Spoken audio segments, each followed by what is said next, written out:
Alors on va continuer le passage du Rav Dessler, oui. En fait, en résumé, on avait expliqué que le fait de mentionner, de rappeler le Shroud des Havot, c'est de mentionner le fait que on est les héritiers des Midot des Havot. Et donc quand on rappelle Avraham, Yitzhak et Yaakov, c'est de rappeler que on a les Midot d'Avraham, Yitzhak et Yaakov, et donc c'est important qu'on soit capable de les mettre en éveil lorsque c'est nécessaire. Et le Rav Dessler continue, donc je suis page 11 si vous avez la feuille, le dernier paragraphe. Il fait Otcham, et c'est aussi marqué là-bas, il fait Kabbalat Kol Avdin Min Shmaya Letav. Il faut accepter que tout ce qui arrive du ciel, l'Etav, c'est pour le bien. Minisayon Arahav, lorsque Avraham Avinu il a été éprouvé par la famine, vous savez, il y a eu la famine en Israël, Shelo Irer Acham Midodav Shekbru, il n'a pas remis en question, Lo Irer, il ne s'est pas plaint des vertus d'Hachem. Beze Shamar Akatouv qui Sheva Ipol Tzadik Vekam, parce qu'on peut éprouver un Tzadik 7 fois, mais il se relève. Veracha Ipol Be'achad, par contre un Racha il va tomber dès la première fois. Pirouche, qui a Tzadik, donc l'explication ça veut dire quoi? Qui a Tzadik, Afimipol Lo Yarchov Klal Kinofelhu. Que même lorsque le Tzadik il va tomber, c'est-à-dire qu'il va se poser la question de ce qui se passe, en fait ça ne s'appelle pas une chute. Qui Imkamhu Veromed Amado, et donc il va pouvoir se tenir sur l'espace dans lequel il se trouve. Au Be'achat Ipol Aracha, par contre le Racha en une fois il tombe, qui est la Mapala Yachachev, c'est ce qu'on considère comme une chute, Velo Yarchov et Zod Letkuma Veletivo Vechayotav, et ça ne lui permettra pas de se tenir après dans un avenir proche. Ça veut dire qu'en fait il faut comprendre que dans la réalité il y a deux réalités. Il y a deux lectures, il y a toujours deux lectures. Il y a la lecture du tzaddik et la lecture du rachat. On peut vivre un événement qui est commun à chacun vit la même chose, oui. Seulement il y a toujours deux façons de le voir. Il y a une vraie lecture et une fausse lecture. Par exemple, ici dans l'exemple d'Abraham, il va être obligé, on lui promet la terre d'Eretz Israël, on lui dit vas-y, Lech Lecha Mertzecha, va en Israël, et tout à coup il arrive là-bas, et au bout de quelques années ou quelques temps, c'est la famine, il ne veut pas survivre dans l'endroit où Hachem lui a promis de vivre. Ben, ça paraît pas cohérent. Hachem lui dit d'y aller, et puis finalement c'est très difficile. C'est même insupportable, c'est inaccessible. Et donc il pourrait remettre en cause Hachem, il dit il n'a pas réfléchi, il n'a pas qu'est-ce qui s'est passé, donc il arrive une difficulté. Donc c'est en fait la question qui est mais qu'est-ce qui se passe? Il y a forcément une logique qui me dépasse, et cette logique je l'accepte. Ça va? Comme il y a des situations de vie qui paraissent incohérentes. Par exemple, l'exemple d'Avraham qui est descendu à Ramoria après avoir fait la Kedat Yitzhak, et il apprend que sa femme est morte parce qu'il a fait la Kedat Yitzhak. Il a fait le sacrifice d'Yitzhak, et Sarah était inquiète, et elle a consulté deux géants, parce qu'on lui avait fait croire que son fils allait être sacrifié, et effectivement ça a été confirmé. Les géants ont vu de loin, ils ont vu d'où ils se trouvaient, ils étaient à Hebron, et ils ont vu effectivement un vieillard qui sacrifiait un enfant accompagné de deux personnes. Elle a dit, ah mais c'est mon fils, et donc il est en train de sacrifier mon enfant, et elle est morte de crise cardiaque. Bon, vous pensez bien qu'on a essayé de dissuader Abraham, en disant que, voilà, cette situation de vie, elle a fait que finalement elle est morte à cause de qui? À cause de lui. Il va se dire, voilà, si j'avais pas fait la Kedah, elle serait vivante. Oui. Non. Comment? Ben oui, parce qu'elle est morte, quand elle a vu Abraham prendre son couteau, elle n'a pas supporté cette image, et elle est morte de crise cardiaque. Elle est morte à cause de qui? Elle devait mourir. Attendez, elle est morte à cause de qui? À cause de lui. Donc lui, son premier réflexe, c'est de dire il a perdu sa femme. Maintenant, vous comprenez qu'Abraham, il a fait une mitzvah incroyable, et que grâce à cette mitzvah-là, on a eu Rosh Hashanah. Qu'est-ce qui peut faire contrebalancer cette mitzvah-là? Ben, le certain, il a trouvé qu'une seule chose, c'est la mort de sa femme. Ça va? Donc il a dit, qu'est-ce qui va faire regretter Abraham d'avoir fait un acte pareil? C'est de remettre en cause ce qu'il a fait, c'est-à-dire, il va perdre sa femme la plus chère, la personne la plus chère au monde qu'il a, c'est sa femme, et voilà ce qu'il va faire Yitzhara. Maintenant, cette lecture, elle est vraie ou elle est fausse?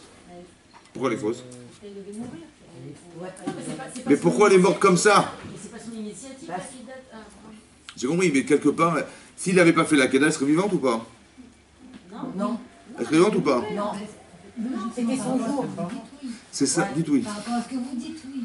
Normalement, on va dire, le jeu du Yetzer, c'est de nous faire croire qu'elle est morte à cause de lui.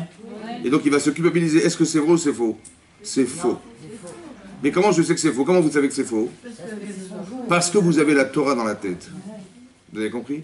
Celui qui n'a pas la connaissance de la Torah, il va dire c'est de ma faute, j'aurais jamais dû faire un truc pareil, je vais regretter la mitzvah, elle serait encore vivante. En fait, elle serait morte autrement.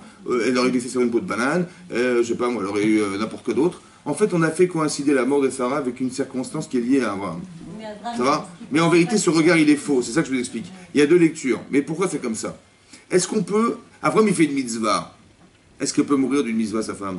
Non. Vous avez compris que mais ça, je le sais parce que la Torah me dit, quelqu'un qui fait une mitzvah, il n'y a pas de dommage dans les mitzvahs, ça n'existe pas. Donc c'est évident que c'est pas relié. Vous avez compris? Elle aurait pu mourir autrement, elle est morte comme ça. On a voulu nous faire croire. Ça veut dire quoi nous faire croire? En vérité, elle est morte parce qu'elle n'a pas supporté. C'est vrai. C'est vrai. Donc, mais on ouvre nous faire croire que c'est lié à l'acte d'Abraham. Elle aurait pu mourir d'autres choses, évidemment, de maladie ou je sais pas quoi, n'importe quoi. Vous avez compris quoi? Ah, on a fait coïncider les deux événements pour nous faire croire que l'un est lié à l'autre. Non, la conséquence de sa mort, c'est le fait qu'elle n'ait pas supporté, c'est vrai. Mais c'est pas ça qui la tue, en fait. Il y a autre chose qui fait qu'elle disparaît à Sarah, pour des raisons qui sont personnelles à elle. Mais non, qu'est-ce qui a engendré que elle est morte? C'est vrai que c'est en voyant la qualité d'Israël. Mais c'est pas lié à Abraham, encore une fois, vous avez compris? Il faut distinguer les deux. Et cette notion-là, on ne peut la comprendre que si on a la Torah en tête. Sans Torah, c'est impossible. Il faut la vision du Yetzeratov pour ne pas tomber dans le panneau du Yetzera. Souvent, on associe. Mais malheureusement, on étudie la Torah que pour comprendre ces phénomènes. Vous avez compris? Parce que le Yetzera, il a de vocation que de nous empêcher de faire des misotes. Voilà. Mais Abraham, il n'avait pas tout ça dans la tête. Quand vous faites des misotes, il n'y a pas de raison de se remettre en cause. C'est que quand il n'y a pas de mitzvot ou il y a quelque chose qui a été fait malheureusement par défaut, alors là je remets en question ma conduite, ça c'est sûr et certain. Mais jamais je dois remettre, si j'ai fait une mitzvah, les conséquences de ce que j'ai fait ne sont pas forcément liées. On voudrait me faire croire. C'est-à-dire on met deux images qui font coïncider deux événements, et tu vois, l'un est lié à l'autre, en fait non. C'est ça. Mais c'est ça, je veux dire, tout est les tova. Oui. Abraham, il ne pensait pas une seule fois à ça, de toute façon. Il savait que... Bien sûr qu'il s'est posé la question. Mais il a refusé en disant, il est marqué Vaïspod Avraham les Sarah, il a fait l'horizon funèbre de sa femme, Vélif Kota, il a pleuré avec un. Il a pleuré. Et après, il y a un petit caf dans la Torah. Bizarrement, c'est marqué qu'il y a un petit caf. Pour expliquer qu'il a pleuré sa femme, évidemment, mais il n'a pas regretté, pleuré au point de regretter ce qu'il avait fait. Vous avez compris? Mais parce que dans cette logique, il faut comprendre dans la logique. Mais c'est dans cette logique de Torah qu'on peut éviter des pièges.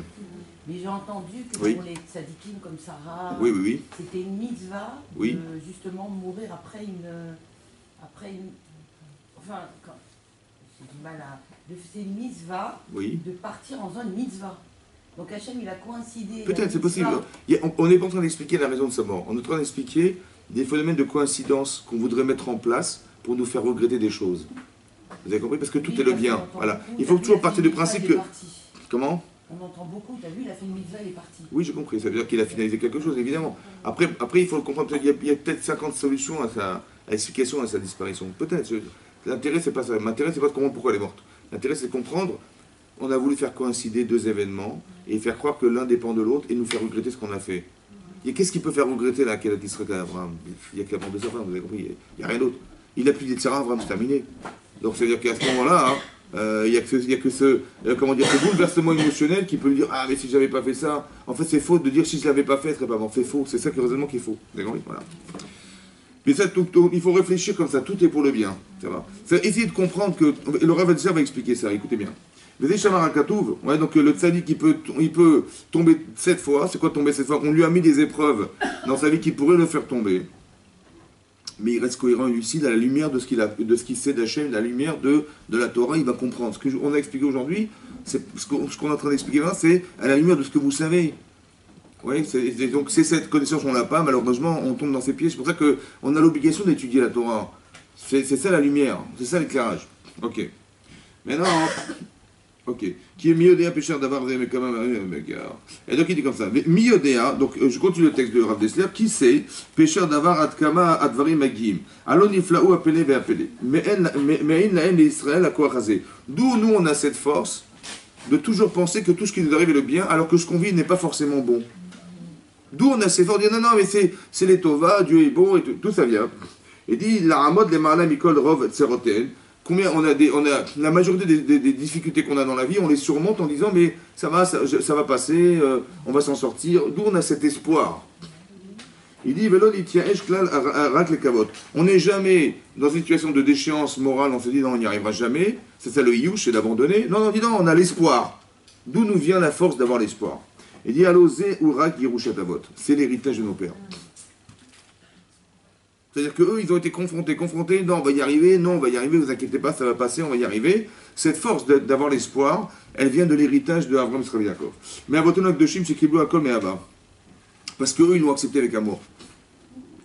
Et je vous ai expliqué un principe qu'il faut retenir dans nos petits cerveaux de génie, ouais, c'est que à chaque fois qu'il y a une position d'Yitzhara très fort, c'est qu'on arrive à un but personnel. Parce que, comment, à chaque fois que vous avez un très grand Yitzhara, c'est que vous êtes proche de quelque chose de très proche de vous-même, de fort de chez vous. Ouais, on attend de vous quelque chose. Mais le Yitzhara, il va nous empêcher de l'atteindre. Mais moi, je ne sais pas ce que je dois faire dans ma vie. Je ne sais pas ce que je dois atteindre. Qui c'est qui va me le dire?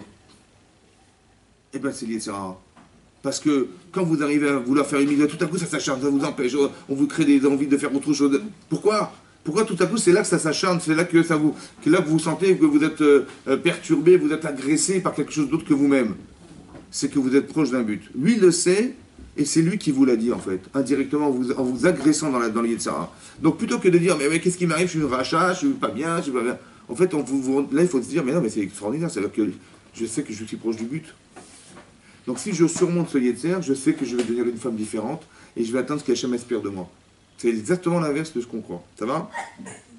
C'est où, vers où? Donc, c'est ça qu'ils ont fait, Béhava. Quel plaisir et quel bonheur et quel amour on peut avoir d'Hachem lorsqu'on est dans la difficulté de vivre quelque chose.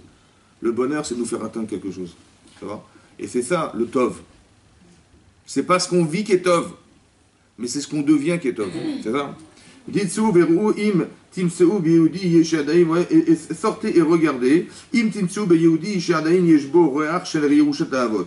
Vous allez voir que chez les Juifs, vous allez sentir qu'on a encore ce réar, ce parfum de l'héritage de nos pères. Asher yaved et asmo la da'at razeh shalom. Est-ce qu'un homme il va se dire je vais me suicider? Non, ça n'existe pas, ouais. C'est-à-dire ça n'existe pas. Ça peut exister malheureusement. Mais qu'est-ce que ça veut dire? Ça veut dire quoi de se suicider? C'est de perdre espoir. Par exemple, un petit adolescent qui a une déception amoureuse, il a dit ouais c'est la fin de ma vie, il se jette sur les rails du métro. Razeh shalom, ouais. Mais attends, quoi, c'était la seule femme au monde? C'était la seule fille que tu avais découvert? C'était elle. C'est vrai qu'il était très attaché à elle, mais il n'a pas la capacité de trouver d'autres solutions à cet amour déchu. Alors qu'est-ce qu'il fait? Il dit ma vie elle s'arrête là. Vous avez compris? Voilà.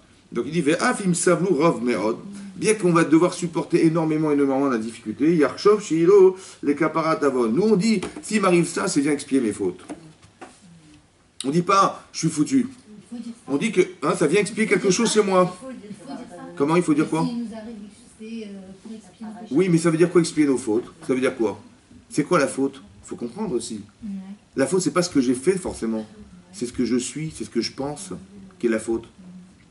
Il faut toujours comprendre que, je sais pas moi, par exemple, tous les exemples dans la Torah de fautes, en fait, elles ne sont pas répertoriées forcément parce qu'on a fait quelque chose. Ce que vous faites n'est que la conséquence de ce que vous êtes. Donc il ne faut pas essayer de dire je regrette ce que j'ai fait. Il faut dire je regrette ce que je suis. Et lorsque vous allez comprendre ce que vous êtes et que ça engendre quelque chose qui est négatif chez vous, ça va résumer énormément d'actes ou de circonstances qui a fait, si par exemple quelqu'un il est coléreux, si quelqu'un il est avare, si quelqu'un il est orgueilleux, ouais, ça va avoir des conséquences sociales, parentales, maritales, professionnelles, beaucoup de choses qui sont tachées. Moi je vais dire pardon à mon patron, à mes employés, je vais dire pardon à ma femme, je vais dire pardon à mes enfants, je vais dire pardon. Mais non, t'as pas compris, le problème il est originel de quelque chose. L'amour de soi, le manque d'empathie vis-à-vis des gens, le manque de communication avec les gens, c'est ça mon problème. Donc c'est sur ça que je dois faire teshuva. C'est pas sur tiens pardon excuse-moi toi, non mais demain ça recommence, vous avez compris hein? C'est des midotes, c'est une façon de penser. Par exemple si quelqu'un il comprend pas que tout est pour le bien, bah, il va renier bon Dieu. Si quelqu'un n'a pas de reconnaissance du bien qui lui arrive dans la vie, de toute façon, j'ai besoin de rendre compte à personne, vous comprenez? Donc, Bel Adam Lachavero, ça va se révéler, et aussi Bel Adam Makom, vis-à-vis d'Hachem aussi, de façon verticale. Évidemment, c'est comme ça. Il n'y a pas de reconnaissance du bien, je dois être compte à personne, je dois dire merci à personne. Donc, il vit comme ça, il vit dans l'indépendance des autres. Alors, évidemment, mais il vit dans l'indépendance d'Hachem. Et ça veut dire que c'est des mitzvot. C'est pour ça qu'on fait teshuva. Donc, on dit que s'il m'est arrivé ça, c'est Mechaper Avon. Par exemple, c'est marqué dans le Ramban, dans l'Ichot Teshuva, regardez là-bas, dans l'Ichot Teshuva, c'est marqué qu'il est bon pour quelqu'un qui a fait Teshuva, qu'il aille en exil, déménage. Ça va, il part en exil. Comme on a vu, qu'Israël, quand il a fauté en Israël, on a détruit le Beth Amikdash, tout de suite on est parti en Babylonie. On est parti pro, on nous a exilés, pro, on nous a pas laissé là, et qu'on assume ce qu'on a. Voilà, et on a vu le Beth Amikdash se détruire, ça suffit. Non, non, non, il faut qu'on nous prenne et hop, on nous envoie ailleurs. Pourquoi? Alors Rama il dit pourquoi? Parce que la galoute, l'exil, mechaperet avon, elle répare les fautes. En quoi le fait d'être exilé, ça répare des fautes? Voilà, vous n'êtes plus chez vous, vous n'avez plus l'accoutumance de vos habitudes, etc. Ça, vous savez, cette souffrance-là, elle est mechaper avon. Elle répare les fautes, elle expie nos fautes. Que c'est quoi, elle expie nos fautes? Pourquoi la souffrance, elle expie nos fautes? C'est-à-dire quoi? Alors le Rama m'explique comme ça. Comment? Alors en quoi ça l'expie? Il faut comprendre en quoi ça l'expie. Parce qu'on change de... Et donc quand on change votre Hachem, c'est-à-dire quoi? Ça expie les fautes. L'exil, c'est un exil aussi. En quoi ça expie? Parce qu'on a reçu un petit coup sur la tête, ça nous expie nos fautes. Comme des enfants, on dit attention, hein? Allez, on piqué. Ah non, on a pas expie nos fautes. Hein? Et en quoi la souffrance, ça expie nos fautes? Parce qu'on a été punis. Et donc on est des gentils garçons maintenant, et des gentils enfants, on ne recommencera plus. Parce que Dieu s'est fâché. Non. En vérité, c'est pas ça. Hein? Le Rama dit pas ça. Le Rama dit, vous savez pourquoi ça expie nos fautes? On se remet en question. Le Rama dit comme ça, parce que le fait d'être en galoute, ça entraîne chez nous un comportement différencié. Il y a marqué que ça entraîne d'être anav, shafel rouach. Ça veut dire que quoi? Au début, vous savez quoi, hein? Des fois on peut faire des erreurs parce qu'on est sûr de nous. Mais quand on est en exil, on n'est plus chez nous. Alors tout à coup on se fait petit. Vous avez compris? On se fait petit. Tais-toi, attends, on n'est pas chez nous ici. Mais qu'est-ce que ça entraîne chez nous? Un comportement différencié qui fait de nous des gens humbles. Mais c'est ça qui est mechaper avon. Mais c'est quoi la faute? Alors si l'humilité c'est la réparation à quoi? Si l'humilité ça répare quoi? Ben, ça répare l'orgueil, ça répare la surenchère de soi. Vous comprenez ou pas? Donc la faute, elle n'est pas répertoriée dans ce que j'ai fait, elle est répertoriée dans ce que je suis. Et donc Hachem, qu'est-ce qu'il fait? Ben, il dit, si tu penses que tu as raison, que tu penses qu'il n'y a rien qui pourrait te remettre en cause et que tu es sûr de toi, eh ben, tu t'es trompé. Alors comment je vais faire? Eh ben, Dieu, il nous prend, il nous met en exil. Vous avez compris? Soit c'est lui qui nous met, soit on se met tout seul. On déménage. Donc là, c'est pas de changer d'endroit qui fait la capara. C'est le fait qu'ailleurs, on soit obligé de s'adapter à la situation dans laquelle on est, et cette situation va faire que on va être des gens différents. On va tout à coup devenir humble, on va devenir, comprenez, on se fait petit, on n'ose pas faire, on n'ose pas dire. Et bien cette humilité-là, elle est engendrée par un comportement qui est l'exil, et c'est ça qui est mechaper avon d'avoir, comme c'est qu'il fallait changer sa nature. Vous comprenez ce que je veux dire? C'est ça que je vous explique. La faute, elle n'est pas répertoriée dans ce qu'on fait, oui, parce qu'on a transgressé la Torah, évidemment, parce que des fois ça peut être dû à, on est sûr de nous, il n'y a rien qui nous remet en question. Et puis on ne se rend pas compte qu'en fait on s'est trompé, ça va? Mais en fait il n'y a rien, qu'est-ce qui peut nous empêcher de recommencer à fauter? Et bien il n'y a que l'humilité qui peut nous l'empêcher. Et cette humilité, on ne l'a pas. Alors Hachem dit, ben, c'est simple, je te sors dehors. Mais pourquoi pas faire autre chose que l'on tel... Comment? C'est quand même très fort, quoi. Mais c'est ça que ça veut dire, mais ça veut dire que ça touche le corps aussi, vous avez compris? Non, mais il y a peut-être d'autres choses qu'on aurait pu avoir. J'entends, en tout cas ça c'est nécessaire ou pas?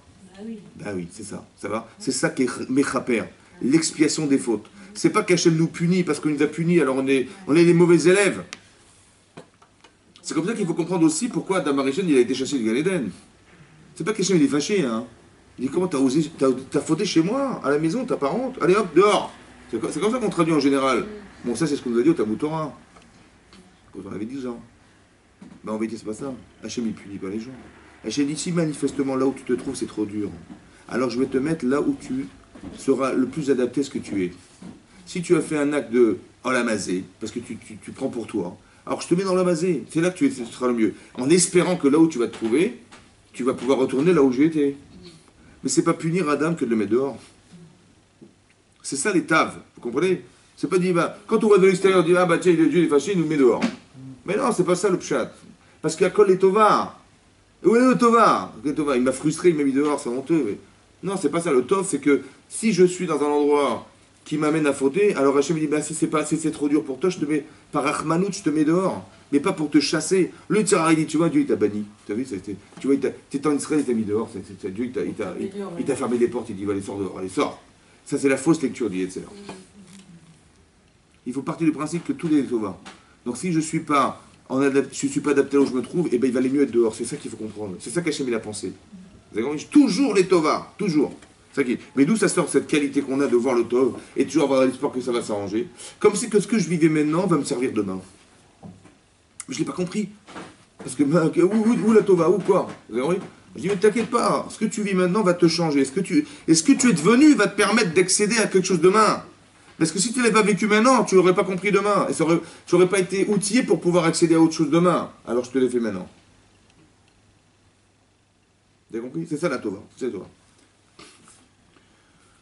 Donc, Veu qui avotenu akdoshim kanut vekut lachem aruchanim. Parce que nos avot akdoshim, vous voyez, nos avot qui étaient des gens spéciaux, qui étaient des kdoshim, ils avaient une dvekut, un attachement, ils étaient collés, les chaim aruchanim, à la vie spirituelle. Ce que je vous dis n'est pas physique.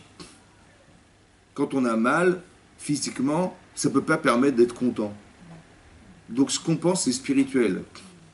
Quand on vous dit dans le Pirkei Avot, Ezo Hachir, c'est qui est riche? Quelqu'un qui a un compte bien rempli. Ah ben c'est marrant ça.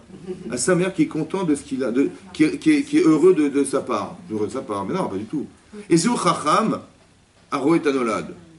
Ezo Gibor, c'est qui est fort. Mais non, c'est lui qui fait de la musculation. Bah bien entendu. Si vous n'avez pas des muscles comme ça, si vous êtes faible. Hein? Ben non, il y a marqué celui qui est capable de retenir son Yitzhara. Mais pourquoi on a donné une explication spirituelle à une raison physique? Et Zou Hachir, les jeunes ils veulent travailler, ils veulent faire des études, ben c'est pour être riche. On va dire oui, je vais travailler pour être Samer Bechelki. Comme ça je serai contenté de ce que j'ai. Non mais vous rigolez ou quoi? Non, Samer Bechelki, c'est pas se contenter de ce qu'on a. On est content de sa part. On est content de sa part, mais c'est pas se contenter. Là j'ai pas dit c'est-à-dire je suis content de ce que j'ai reçu. Oui. Voilà. Mais je dis, mais c'est pas ça que je voulais, moi. Peut-être je voulais plus, moi. Attends, j'ai pas fait des études pour gagner juste, ou pour gagner ce que j'ai reçu, peut-être je voulais plus. Ça va? On dit, non, contente-toi de pourquoi? Parce que tu seras jamais assez riche. Tu dis, quand tu auras 10 000, tu voudras 20 000. Et quand tu auras 20 000, tu voudras. Parce qu'en vérité, ta perspective, c'est de gagner. Alors tu ne seras jamais saméar. Et ouais, parce que Nechassim mivil idée d'Aga. Plus tu auras de l'argent, et plus tu vas être inquiet. Donc spirituellement c'est insupportable. Je dis oui mais moi je voulais la matière, je m'en fous du spirituel moi. Non, il faut que tu sois sa mère Bechelko, ça veut dire d'être heureux de ce qu'on te donne. Parce que c'est Hachem qui l'a calculé. Dieu il dit ouais des fois Hachem il ne sait pas compter. Ben oui, il manque des zéros sur la fiche de paye et donc je suis obligé de, vous comprenez, je me passe de lui. Mais non, c'est pas possible, vous comprenez ou pas? Donc il faut penser, et c'est ça que Davouk Berouchaniout, ils étaient Davouk dans la Rouchaniout. C'est-à-dire qu'il y a une lecture qui est vraie et une lecture qui est fausse. À la lecture du Pirkei Avot, tu vas comprendre que c'était pas ça qu'il fallait. Donc Yitzhara va te dire, il va te proposer autre chose, mais c'est pas ça. C'est pas ça la Hémet, le Béhémet, c'est pas ça. Ah bon, c'est quoi? C'est ce qui est marqué dans le Pirkei Avot. Ah bon? Bah oui, c'est ça. Vous avez compris? C'est dans cette lecture-là qu'on va devoir. Et ça, c'était les Avot. C'est ce qui explique le Rav d'Esther, qu'ils étaient Dvoukim, collés à la Rouchaniout. Chez Davouk, chez Dvekut, chez le Mekor Achaim, qui sont collés à la source de la vie. Ce qu'on appelle vivre dans la Torah, hein, c'est pas de respirer. Oui, quand c'est marqué dans la Torah, par Parashat Nitzavim, j'ai placé devant toi la bracha et la klala, la bénédiction et la malédiction, la vie et la mort, mais il faut bacharta bachaim, il faut que tu choisisses la vie. Hein. C'est un bon conseil quand même. Hein. Parce que les gens sont suicidaires, on ne sait jamais. Alors, on dit non, il ne faut pas que tu te trompes, choisis de vivre. Bon, comme si on était tous des suicidaires. Alors, c'était un super conseil que nous dire de choisir de vivre. Non, choisir de vivre, c'est la chose la plus compliquée.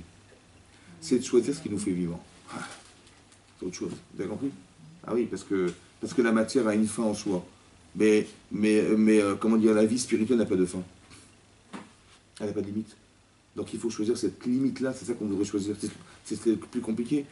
Vous avez compris? Voilà. Dvekut et la vie de barach. Et donc c'est d'être attaché, d'abouk, collé à Hachem. Ou be'egam lazé. Et lorsqu'on arrive à ça, Yasigou et kol Hachem yasu Hachem barach. Yasigou, ils vont atteindre, Yasigou qui kol Hachem yasu Hachem barach, alpi mitziutam apnimiit.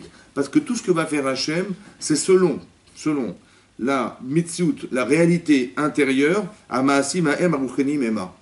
Les actes spirituels qu'on a fait. Ça veut dire que ce que vous faites spirituellement, c'est votre niveau spirituel.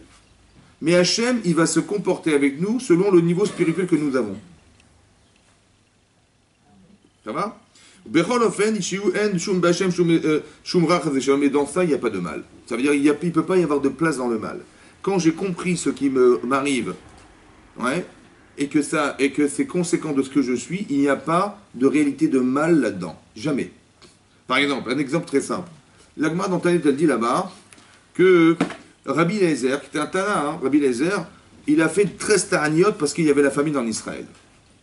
Donc au départ, on en fait 3, après on en fait encore 3, etc. On multiplie ta'aniot, si on voit qu'il ne peut toujours pas, alors on accélère et on rajoute des jeunes. Les gens jeûnaient. Ok. Au bout de 13 ta'aniyot, il n'a pas plu. Donc il a prié Hachem pour qu'il pleuve. Lui, c'était le Gadol. Il pleut toujours pas. Il monte à la Teva, donc il monte sur la Teva. Il prie Hachem qu'il pleuve, il pleut pas.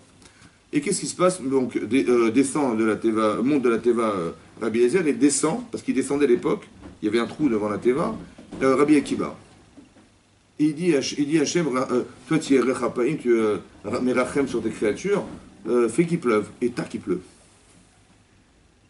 Et les Chachamim de l'époque, ils ont commencé à Meranen, ils ont commencé à se moquer de. Finalement, Rabbi Eliezer, c'est pas le bon. C'est Rabbi Akiba qu'il faut choisir dorénavant. Et il y a une batte colle qui descend qui dit, vous savez, c'est pas que l'un est plus grand que l'autre. Ne croyez pas que parce que Rabbi Akiba, on a répondu à sa prière, qu'il est plus grand que Rabbi Eliezer.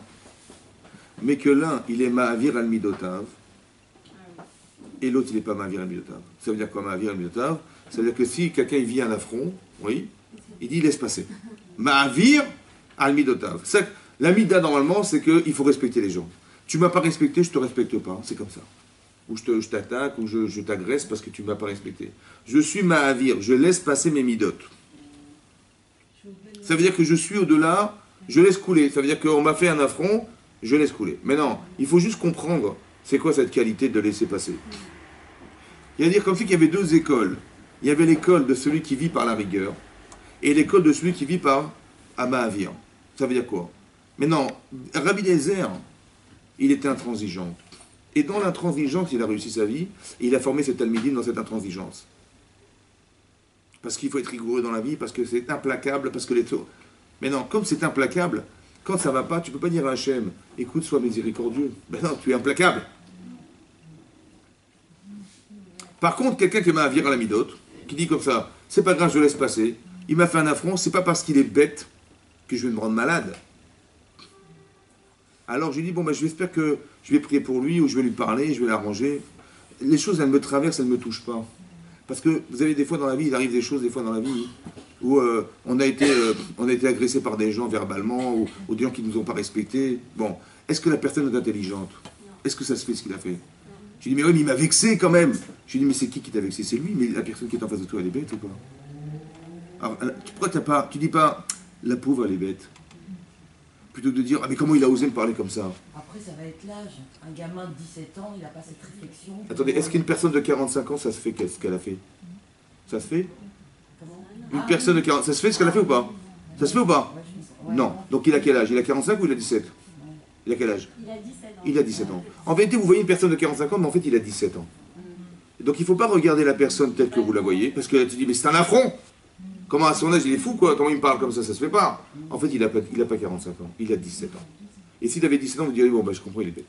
Mais en fait, il est bête. Vous avez compris? Donc ça vous passe. Et maintenant qu'il est bête, vous dites, un, ça vous permet d'être lucide, de ne pas vous rendre malade pour les autres. Et deux, ça vous permet de dire, bah tiens, qu'est-ce que je pourrais faire pour l'aider celui-là? Prier pour lui. Prier pour lui, lui parler, dire, tu sais, ça ne fait pas ce que tu as fait. Vous avez compris? Je suis Ma'avir à la midote. Ça veut dire que je comprends la bêtise, et je dis, tiens, je vais trouver des solutions. Donc quand Hachem, il envoie la famine, c'est parce qu'on est bête, qu'on ne mérite peut-être pas de vivre. Donc si je suis Merachem sur les gens, alors je peux demander à Hachem de l'être aussi pour moi. Vous comprenez ou pas? C'est ça le pshat de la Gemara. C'est pas que tiens, l'autre il est plus gadol, il n'est pas plus gadol. C'est simplement que la façon de cultiver la vie avec les gens est proportionnelle à ce que je ressens. Donc je peux demander à Hachem d'être comme moi. Dieu il est avec nous comme on est avec les gens. Exactement, c'est ça que ça veut dire. Vous avez compris? Que si on a cette capacité de pouvoir faire abstraction d'eux pour, alors Hachem il peut le faire aussi pour. Vous avez compris? Ouais. Parce que c'est comme Midak et Melinda.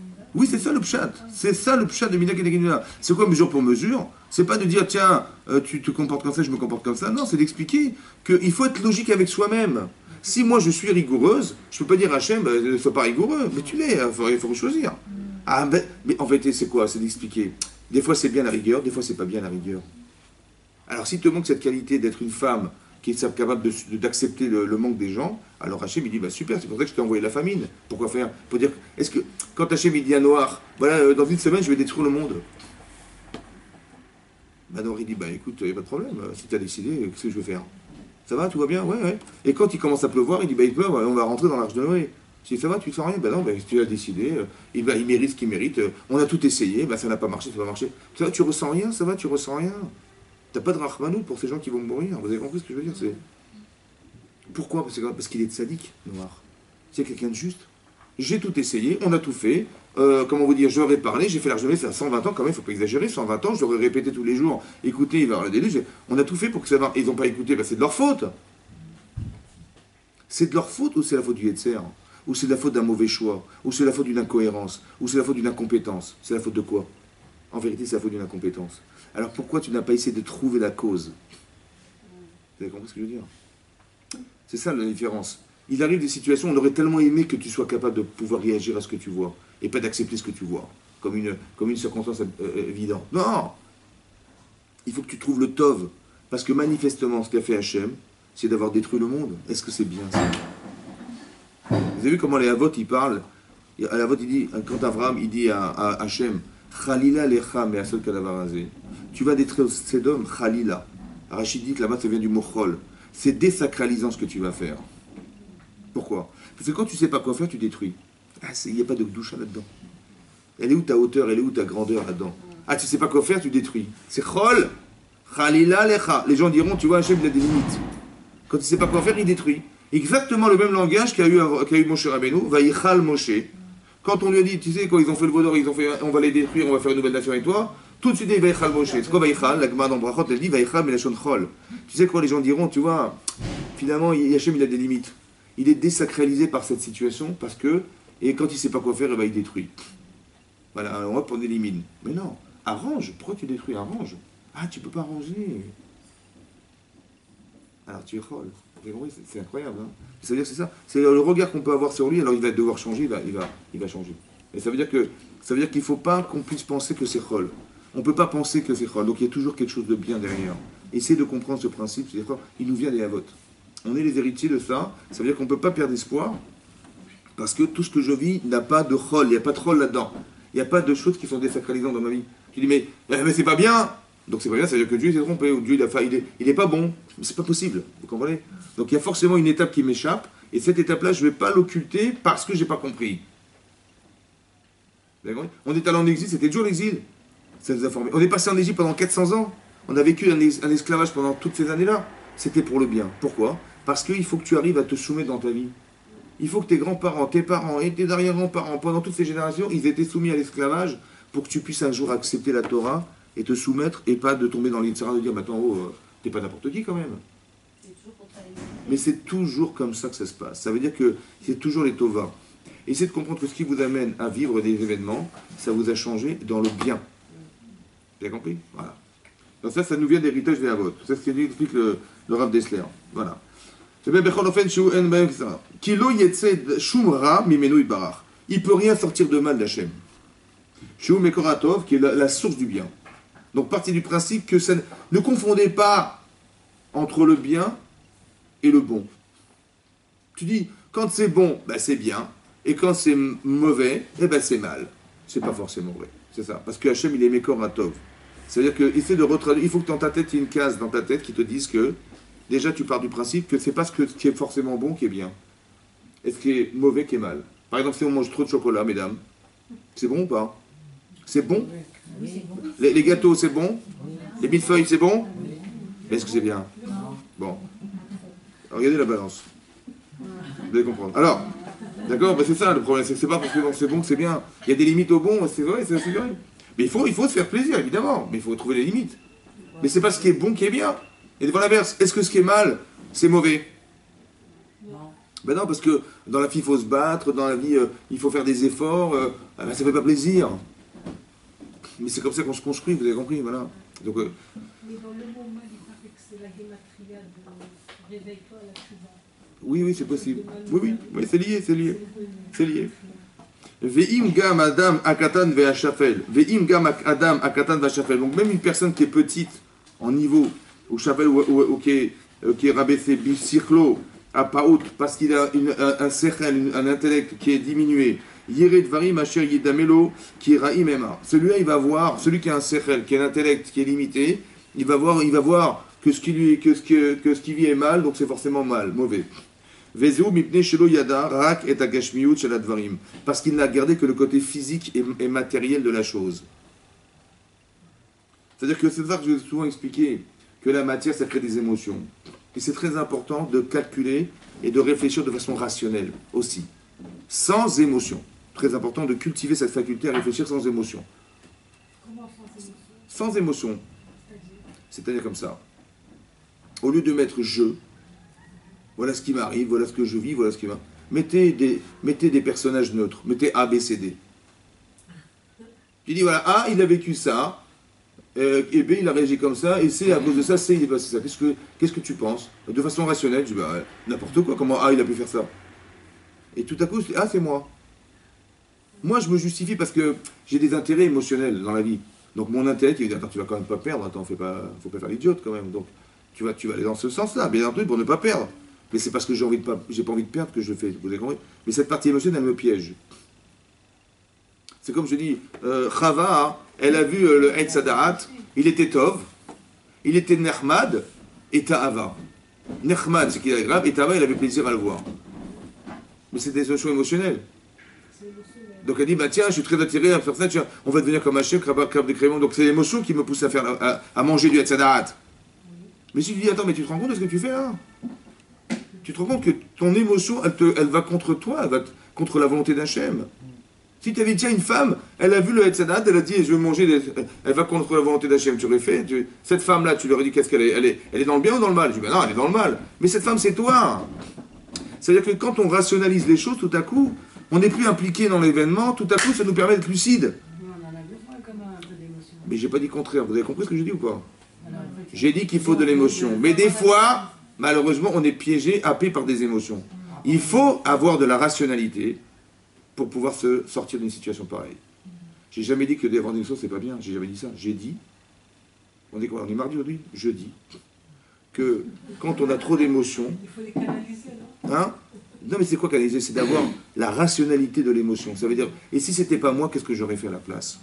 Et si c'était comme ça, j'enlève le moi dans l'image que je me formule dans ma tête. Et tout à coup, donc si je suis gashmi, si je suis matérialiste, je vais me faire avoir parce que je dis, bah, matériel, c'est ce qui me fait plaisir est bon et ce qui me fait pas plaisir est mauvais.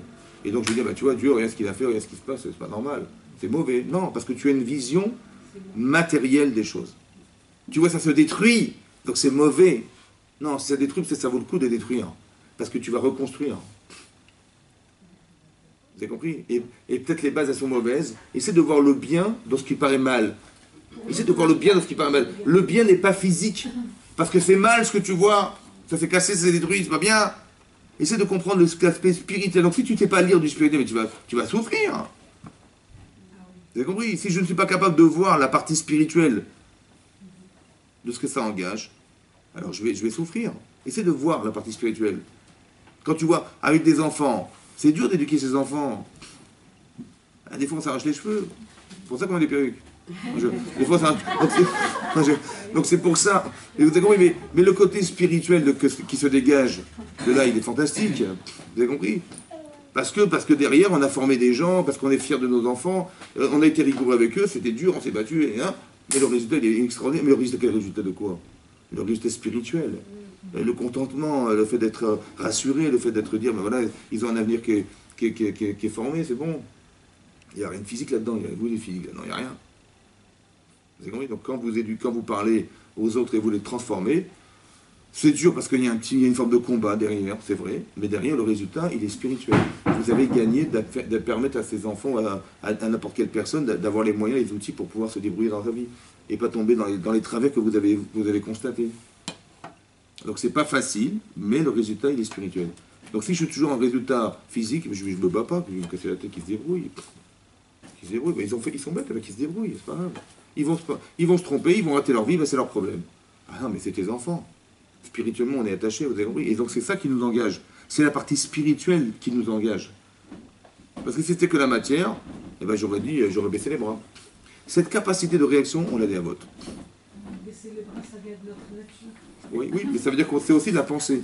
J'ai une façon philosophique de vivre ma vie qui fait que des fois je laisse tomber. Mais c'est la lecture que j'ai qui dit bah c'est trop dur, c'est pas grave. C'est compris? Voilà. D'accord. Il dit comme ça. Veshéi Raka dit comme ça. Donc il dit comme ça. Le Rav Dessler explique, je reprends la phrase. Zéou mipne shelo yada. Que la personne qui est ignorante, en fait, elle ne sait pas. Rak et agashmiut shel advarim ahem. Elle ne voit que l'aspect extérieur, matière de la chose. Chez Irak, que mot lavouche à Davar. C'est comme le vêtement, l'événement que je vois extérieurement, c'est comme un vêtement. Et que mot chez Agouf, chez Lanou ou lavouche, mais Atzmotenu. C'est comme si voilà, vous avez une neshama et vous avez un corps qui enveloppe cette neshama. C'est le vêtement de votre neshama. Il dit, mais il y a une neshama derrière. Oui, chez Anouchaniut, chez Banou. Comment dire, le moi de la personne, c'est sa spiritualité intérieure, qui est habillée par un corps. Il dit, Ken Asher Nir'e Betzad Agashmi Shel Hamaaseh Hashem. C'est exactement la même chose que de voir un acte réalisé par Hashem dans ma vie, qui est un acte Gashmi. Ça va?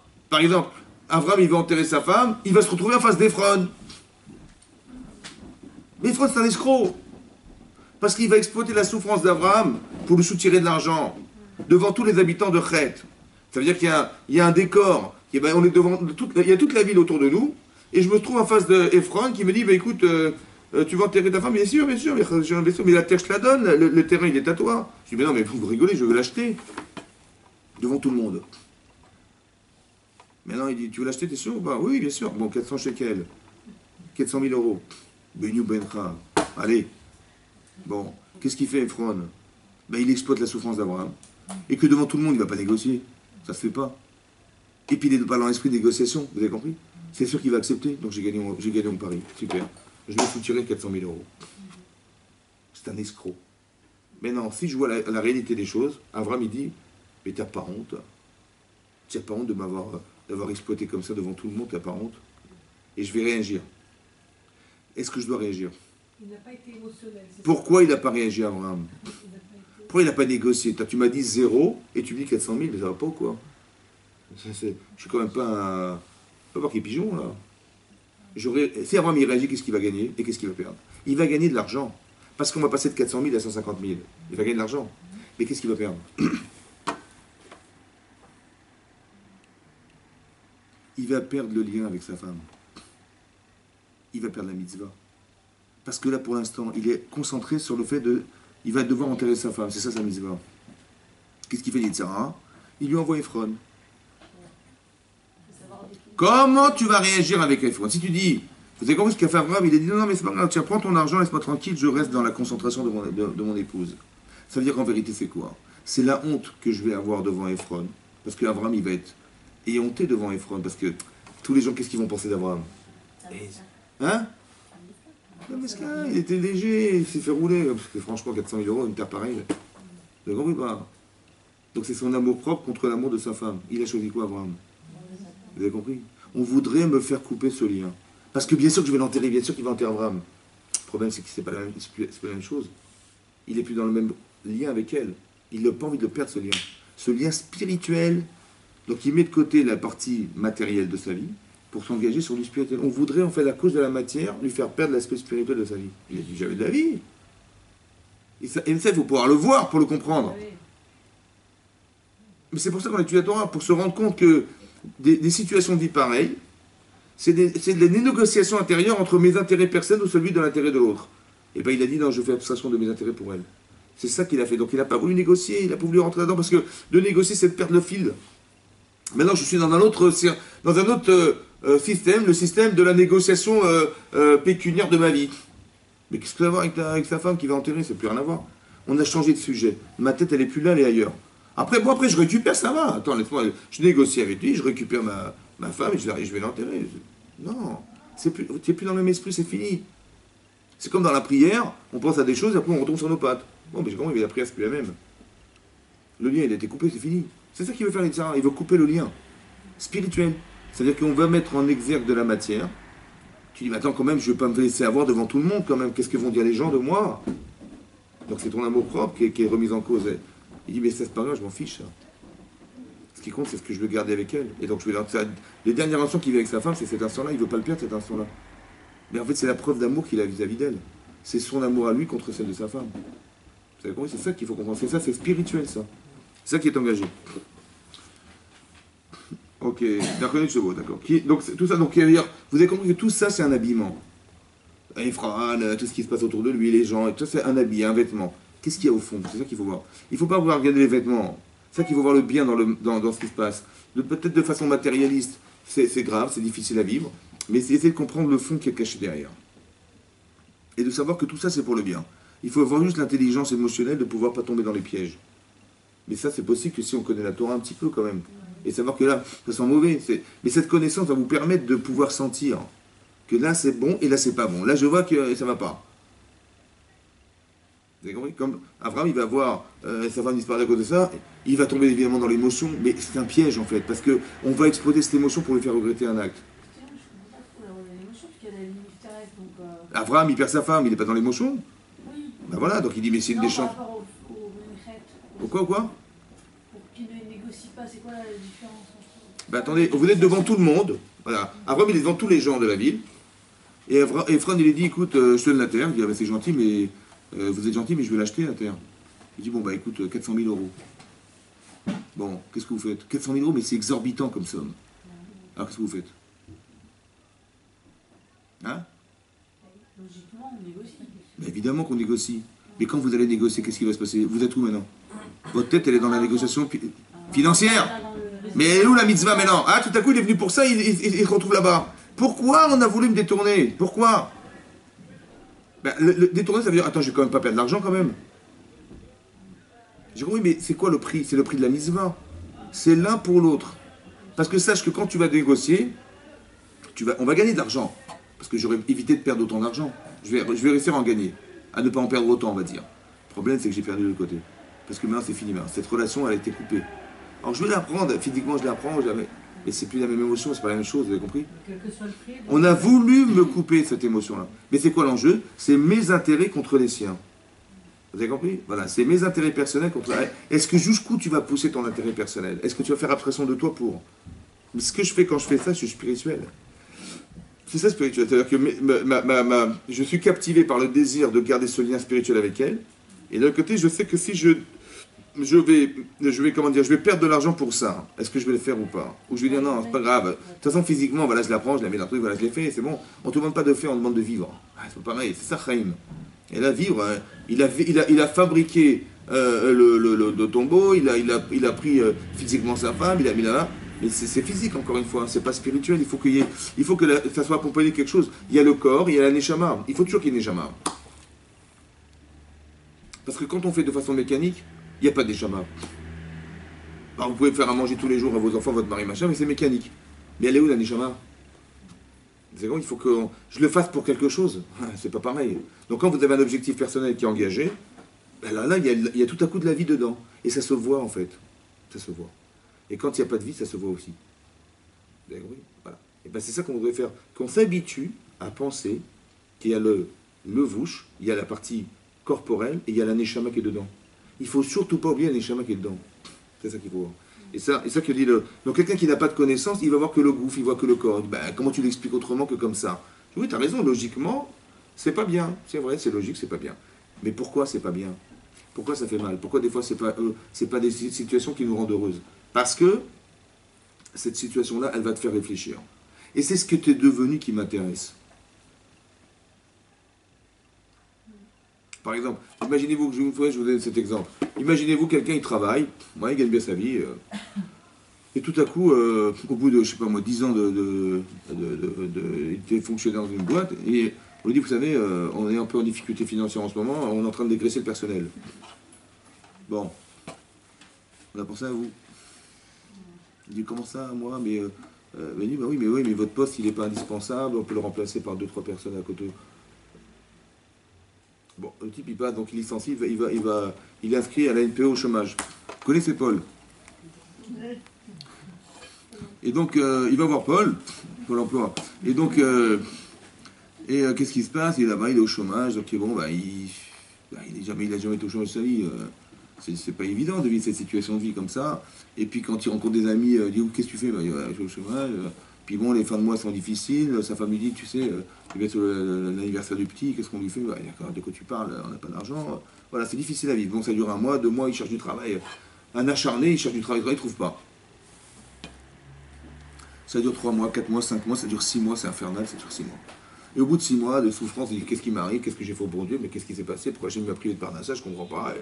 Voilà ce qui se passe, il n'a pas eu une vraie parnassa pendant ces 6 mois de sa vie, quoi. C'est dur. Cette parenthèse de sa vie, elle est incompréhensible. Il dit, qu'est-ce que j'ai pu faire à Hachem pour qu'il m'ait coupé mes vivres comme ça, c'est pas normal. Bon, au bout de 6 mois, hop, il retrouve du travail et tout redémarre. Bon, il n'a pas compris. Voilà, il n'a pas compris ce qui s'est passé.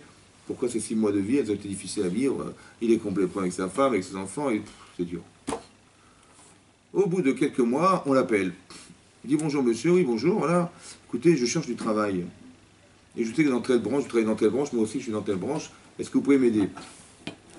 Bon, celui qui n'est pas passé par le chômage, il m'appelle, je suis Pôle emploi, moi. Allô, oui, je m'appelle pas Paul, hein, je m'appelle Abraham. Oui, qu'est-ce qui se passe? Il dit, là, je cherche du travail, je dis, bah écoutez, vous avez des compétences? Oui, bon, des compétences, le téléphone, tu sais, les compétences, tu traverses la rue, le trottoir d'en face.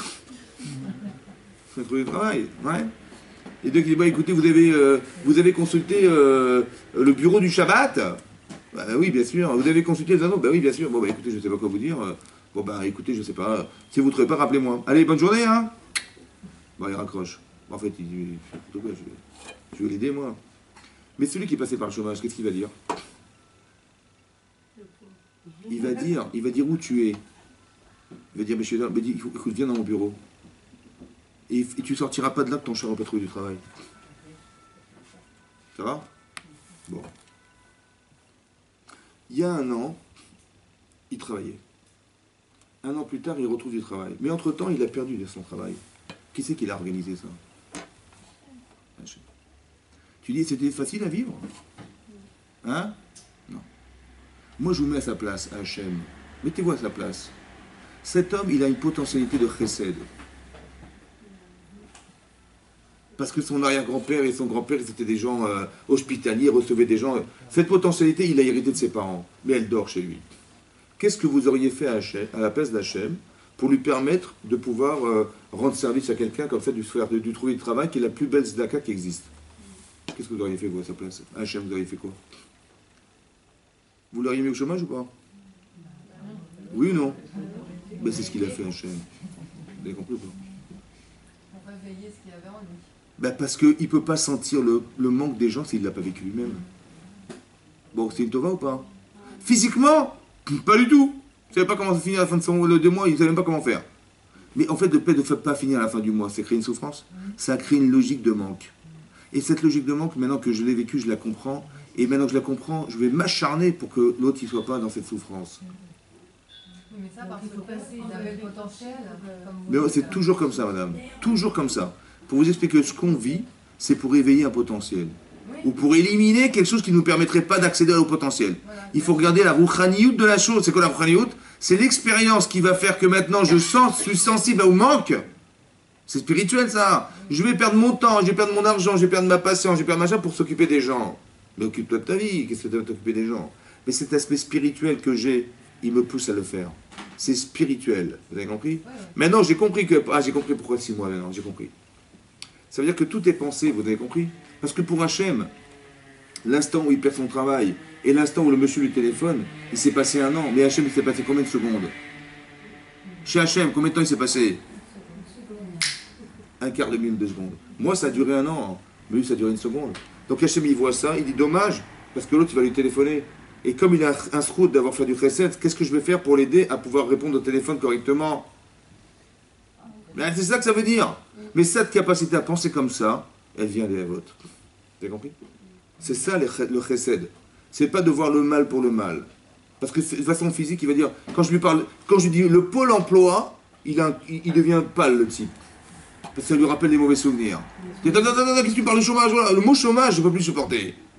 Ça veut dire que ce que j'ai vécu, c'est un enfer, c'est un drame. Donc Dieu m'a mis dans un enfer. Ou alors que je dis non, je vais exploiter cette chose-là. Je vais devenir la personne capable de pouvoir exploiter ce que j'ai vécu. Pas de renier ce que j'ai vécu et de refouler ce que j'ai vécu. Non! Ça a souffert, mais à quoi ça t'a servi? Ben, ça t'a servi à comprendre les gens peut-être, non? C'est ça que je vous explique, que ce que vous vivez doit vous permettre de devenir quelqu'un d'autre. Pas de dire, mais non, il m'est arrivé n'importe quoi, je dis non, mais là, ne parle pas de ça, ça me rappelle les mauvais souvenirs. Écoute, on change de sujet. Ça veut dire qu'Hachem, il t'a vu vivre quelque chose qui est un cauchemar. C'est pas possible. Vous comprenez ou pas? C'est pour ça qu'il faut arriver à positiver, à dire, mais qu'est-ce que j'ai gagné d'être? Qu'est-ce que j'ai gagné d'avoir vécu cette expérience? C'est ce que j'ai gagné qui m'intéresse. C'est ce qui a intéressé Hachem aussi. Pas que ce que j'ai perdu d'avoir vécu. Parce qu'après j'ai perdu, on ne parle pas de ça. Ce passage de ma vie, je ne peux plus le voir. J'ai compris, donc c'est-à-dire que Dieu, il n'est pas sympa, hein. Franchement. C'est ça d'être croyant, vous comprenez, d'être croyant, c'est de comprendre que ce qui m'est arrivé a un sens, et c'était forcément les Tovas. Donc essayer de tirer le bon côté des choses et pas le mauvais côté. Comme c'est que psychologiquement, on avait besoin d'une énergie, et pas de s'autodétruire. C'est ça. Hein? Alors consultez des gens, allez voir des rabbinim, allez voir des gens, c'est pas grave. C'est vrai qu'on n'a pas toujours la connaissance, mais quand on ne sait pas, qu'est-ce qu'on fait? Bah, on téléphone, on s'interroge. Mais le fait que vous ayez cette démarche, déjà, c'est important, ça veut dire que vous avez un esprit spirituel. C'est ça qu'il faut construire au départ. Que vous avez quelque chose en vous qui vous fait dire, mais attends, je ne peux pas le vivre comme ça, je ne le comprends pas. Donc, j'ai pas envie d'être malheureuse, donc je vais demander un rat, je vais demander, tiens, voilà, comment vous interprétez ça, qu'est-ce que ça peut vouloir dire? Et à travers les textes, que quelqu'un qui a la connaissance, il veut dire, bah oui, mais évidemment, cette perception, c'est Yitzhara, celle-là, c'est Yitzaratov. Et il faut apprendre à vivre et à comprendre. Ouais. Donc en fait, la réparation, c'est cette souffrance. Ben, cette souffrance-là, elle a permis quoi? Elle a permis un manque. D'accord. En fait, on est éprouvé parce qu'il y a des manques. Ou l'inverse. Ou l'inverse. Ou alors vous êtes fantastique. Et je vais vous démontrer que vous êtes fantastique par une expérience de vie. Par exemple, Avraham Avinu, on lui dit de faire la Brit Mila. Ça va? Bon, c'est une douleur. Pour un adulte, faire la Brit Mila au bout de 3 jours, c'est insupportable physiquement. Bon. Alors Hachem lui dit, dis-moi, qu'est-ce que tu ressens? Il dit, ben j'ai très mal. Mais quoi? Mais j'ai très envie de recevoir des gens. Bon. Après, Hachem, qu'est-ce qu'il lui met? Il lui met la chaleur. Et il l'accable encore plus avec la chaleur. Une chaleur torride, hein. C'est-à-dire qu'il est insupportable de sortir. Quand il sort Avraham, il demande à Eliezer, sort dehors, il dit à personne dans la rue. Il dit, mais j'ai envie de recevoir des gens, pourquoi Hachem m'a fait ce coup-là? Je voulais recevoir des gens à l'hospitalité, pourquoi il a mis la chaleur qui m'empêche de faire l'hospitalité? Donc le Sarah va me dire, tu vois, Dieu, tes misos, tu te les gardes. Hein. C'est ça ou pas? Ou alors quoi? Ou alors quoi? Je te protège. Non. Ou alors quoi? Est-ce que tu as encore envie de faire du chesed? Je dis oui. Tu te rends compte que malgré la douleur et malgré la chose, tu as encore envie? Ça veut dire que le plaisir que tu as de faire du chesed est plus fort que ta souffrance personnelle. Chazak ou balour. Vous avez compris? C'est cette lecture qu'il faut avoir. Hachem, il m'a fait ça pour me dire kol hakavod, que tu as atteint un niveau de spiritualité tel que rien ne t'arrête. Super. Ta mitzvah est plus forte que toi. Plus forte que tes émotions corporelles. Et que tes émotions morales, plus fort que ça. Chazak ou balour, franchement. Vous avez compris? Donc ce qui a fait ça, ça a entériné quelque chose chez moi. Ça m'a pas rajouté quelque chose, ça m'a pas rajouté quelque chose. C'est juste me faire comprendre. Vous avez compris? Quand Hachem éprouve une personne, c'est pas pour savoir. C'est pour lui faire savoir. Vous faire savoir que vous avez des capacités, vous faire savoir que vous êtes capable de faire des choses. C'est ça qu'Hachem a fait. Vous avez compris? Vous êtes capable. Si c'est des choses qui dorment en vous, eh ben, il va les mettre en éveil. Si c'est des choses qui sont réalisées, il va vous le faire savoir. Vous avez réussi ça avec Kol HaKavod. L'épreuve, elle va aller contre une volonté. Ben oui, mais si tu vas contre une volonté, c'est que tu l'as cette volonté. Ben c'est super, Kol HaKavod continue. Toujours les Tovas, toujours les Tovas. Il faut toujours réfléchir les Tovas. C'est-à-dire que comprendre qu'il y a des cas où il y a des choses qu'on a effacées grâce à Dieu. Oui, parce qu'on avait des problèmes, des défauts. Et ben, là, on était en galoute, et ben voilà, on va devenir un ave alors qu'on n'était pas. On va devenir des gens humbles alors qu'on est bon, que ça corrige. Ou bien ça renforce. Ou bien ça révèle, ou bien tout ça, il faut voir la Tova des choses. Il ne faut pas regarder le corps des choses. Quand vous dites, il m'a effronté, il avait 45 ans, comment? Oui, parce que vous voyez le corps de la personne. Il y a 45 ans, j'ai vu sa carte d'identité, il m'a montré, il a 45 ans. À 45 ans, je ne comporte pas comme ça quand même, c'est n'importe quoi. Il m'a fait honte, entre adultes. Mais je dis, mais vous n'avez pas un adulte en face de vous, vous avez un enfant en face de vous. Ah oui, parce que la rouchaniout de cette personne, elle est faible. Comment on peut se moquer des gens à son âge? Tu vois, mais son corps, il n'a pas 17 ans. Je dis, il n'a pas 17 ans, vous avez raison, mais dans sa tête, il a 17 ans. Il faut regarder le corps. Il ne faut pas regarder le corps, il faut regarder le spirituel de la personne. Et quand je regarde le spirituel, tout à coup, je me dis, tiens, bah, le pauvre. À 45 ans, il se comporte comme un enfant de 17 ans. Le pauvre. Ah, mais qu'est-ce qui lui a manqué? Bah, il lui a manqué 28 ans de sa vie, quoi. Bah oui, c'est ça. Donc je dis, bah, je vais peut-être essayer de l'aider à remplir ça. J'ai de la peine pour lui. Je sais pas l'inverse. Vous comprenez? J'ai de la peine pour lui et pas je suis vexé à cause de lui. Vous avez compris? Et ça nous sauve la vie, ça.